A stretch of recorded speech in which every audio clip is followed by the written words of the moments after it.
So-called independent media and NGO groups around the world are panicking after new US President Donald Trump froze the quiet payments they were getting from Washington, D.C. A Ukrainian leader admitted that 90% of the country's media was funded by the United States. Trump sent more than 50 leaders of the notorious USAID home on administrative leave. The 90-day cash freeze is also hitting groups in Asia, Europe and elsewhere. The White House admitted that previous US leaders spent money overseas on groups which served to destabilize world peace. Details. In multiple nations, alarmed groups which claim to be independent or free local press have launched urgent bids to raise funds, revealing that US paymasters had been financing them.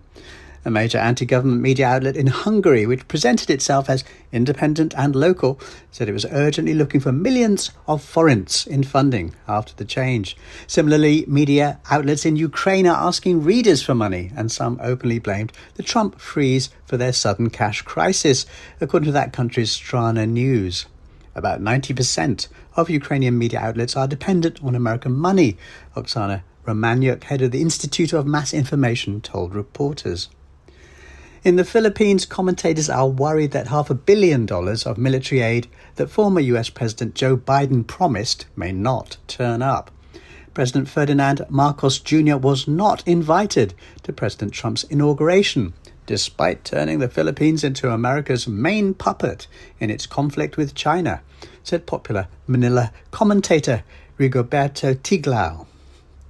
The money crunch follows the new Washington, D.C. regime's decision to freeze foreign aid grants for 90 days.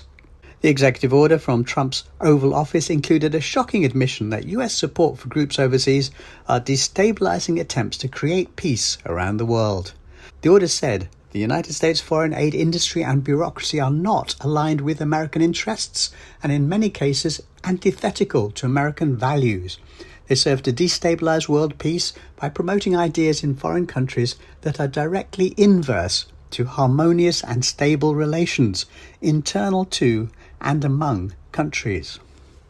There are numerous examples. The US has been sending large amounts of taxpayer cash to ostensibly independent groups around the world for years as a soft power technique to retain global leadership by controlling the global narrative. In many cases, foreign aid is used to transplant US ideological causes into foreign societies and or to manipulate them into favouring US interests, said Moon of Alabama, a website where geopolitical specialists discuss breaking news. The US, through USAID and other like entities, are paying foreign non-government organisations, NGOs, as well as foreign media, to pressure foreign governments into following policies in US interests. Even the New York Times admitted earlier that the USAID organisation undertakes regime change operations and said it was competing with or complementing the CIA in areas such as propaganda.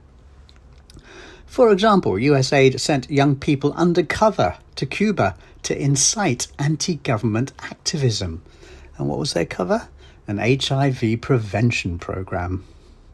Now, USAID has mysteriously vanished. Try to check out the website and you'll find it no longer exists.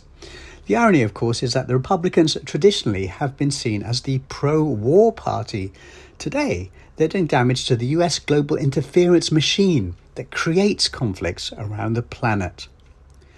In Hong Kong, the CIA front group known as the NED spent decades brainwashing people by funding multiple groups using innocent-sounding names to pass cash, such as the Free Trade Union Institute, the Solidarity Center, the National Democratic Institute, the International Republican Institute, and so on.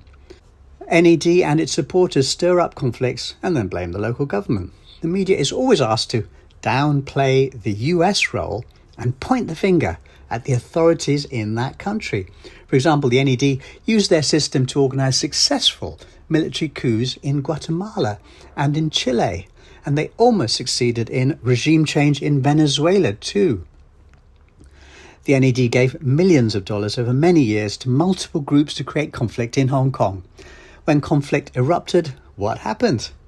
Yes, the media obediently downplayed the US role to zero and blamed, well, see for yourself.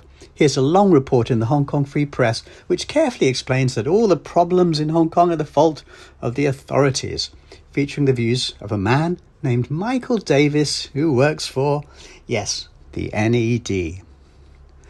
If Trump can permanently pull the cash out of the US global interference system, he'll be doing a service to the entire planet. But we shouldn't have high hopes. That's just one organisation. Even if USAID is reined in forever, there are many other groups still interfering around the world, from the CIA and other intelligence agencies, and groups like the US Agency for Global Media, which runs large numbers of media groups around the world. The battle to clean up this planet is just beginning.